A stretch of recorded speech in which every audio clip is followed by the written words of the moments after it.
Hey friends, welcome to another video. Acho Umilfo Brandon here. In this video, I want to be talking about something that is very important, and this thing has really been like damaging the success rate of the young generation. I was a victim of this, and a lot of people out there are still in the process of becoming a victim of this situation. And that thing that damages our success rate in life is called instant gratification.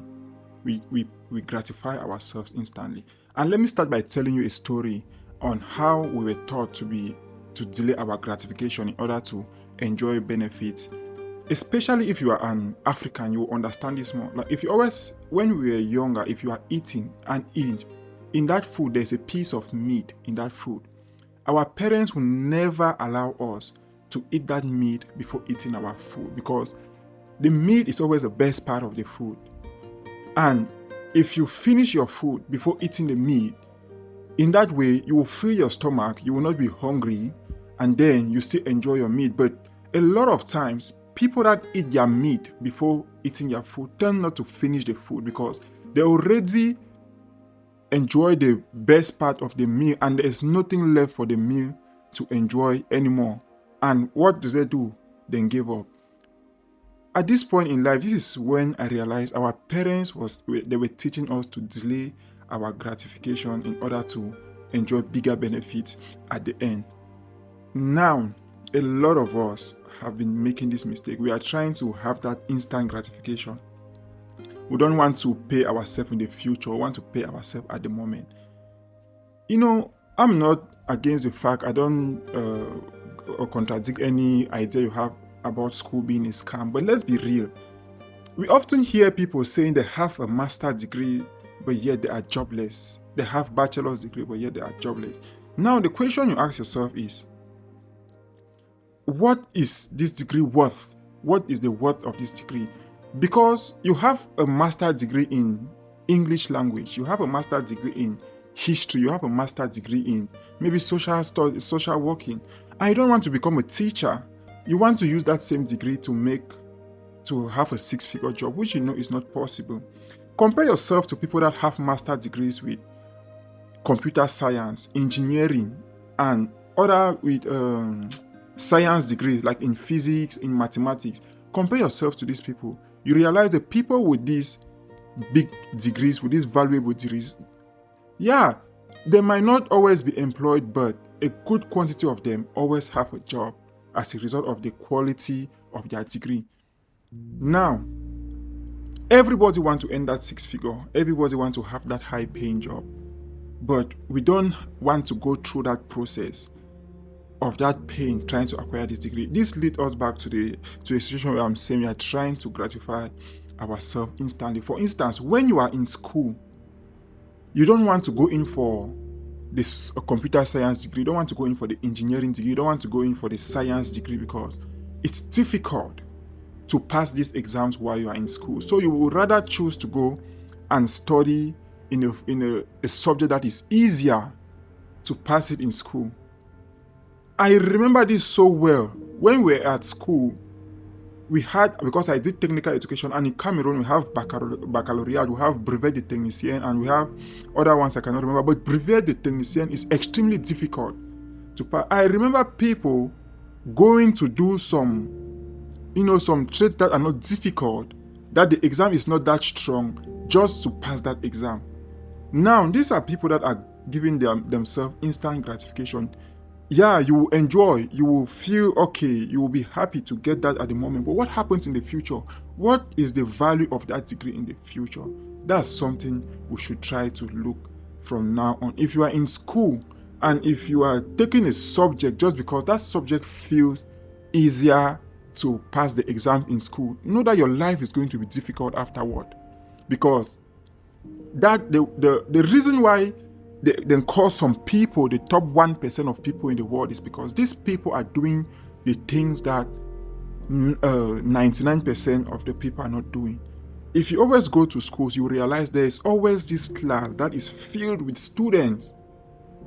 They barely have space in that class. Why you have these other classes that have just few students, maybe 8, 9, 10 students, and these are the classes with the high valuable degrees. But When we are in school, we don't want to go for these degrees because it's difficult to pass those exams while we are in school.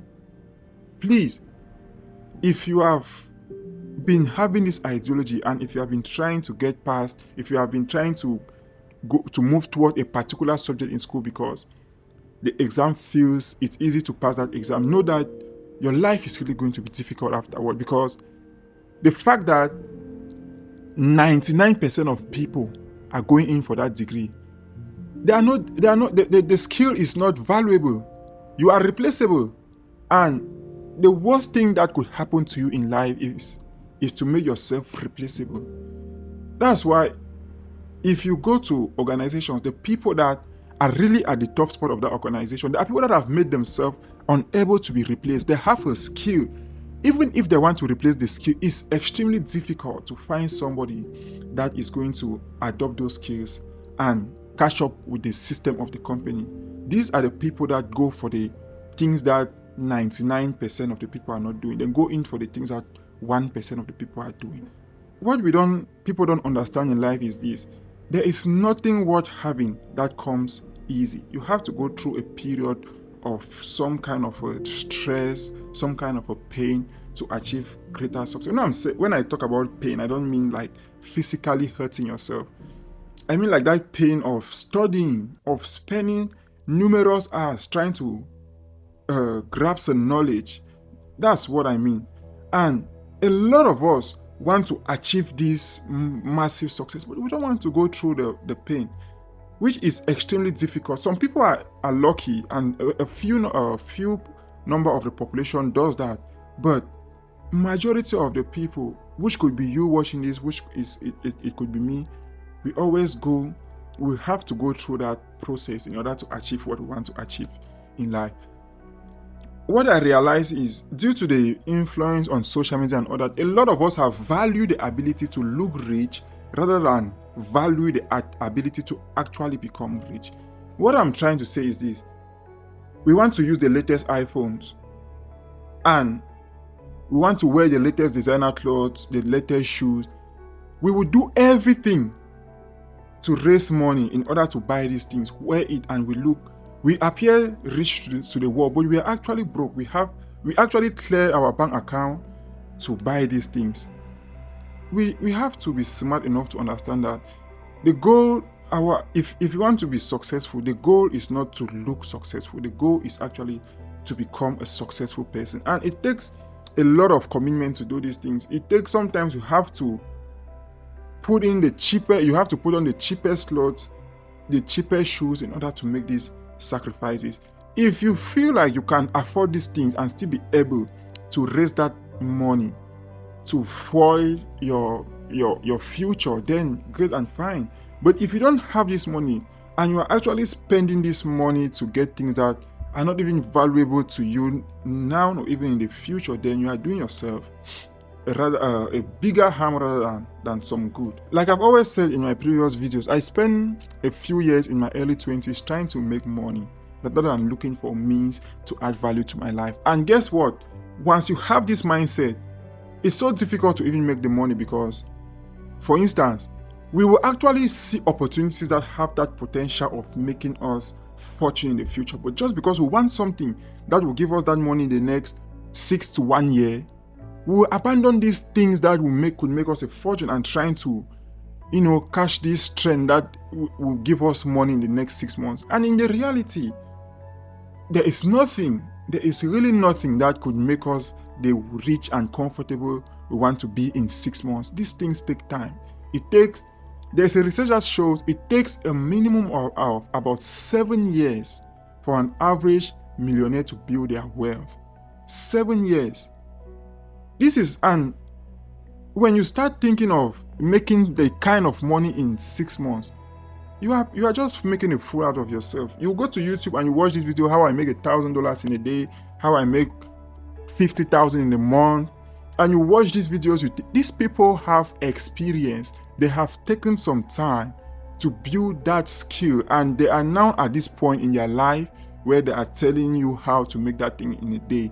It does not mean they just started one day and make that thing. If it was that easy, all I needed to do was to go on YouTube, watch a certain video and make 1,000 in a day and $1,000 in a day, and I am rich. 7 days, $7,000. 30 days, you make $30,000.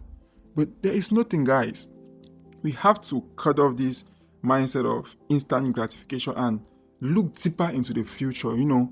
Let's see the benefit of the things we are doing now, how these things are going to benefit us in the future rather than in the moment. Because most at times, the things that have advantages to us at the moment tend to have massive disadvantages in the future. So thank you guys for watching this video, and I've been away for a while and I just decided to throw this up today. Hope you found some value. If that's the case, don't forget to give a thumbs up to the video and also subscribe to the channel, because those things are really going to help me hack the YouTube algorithm. God bless you. Peace.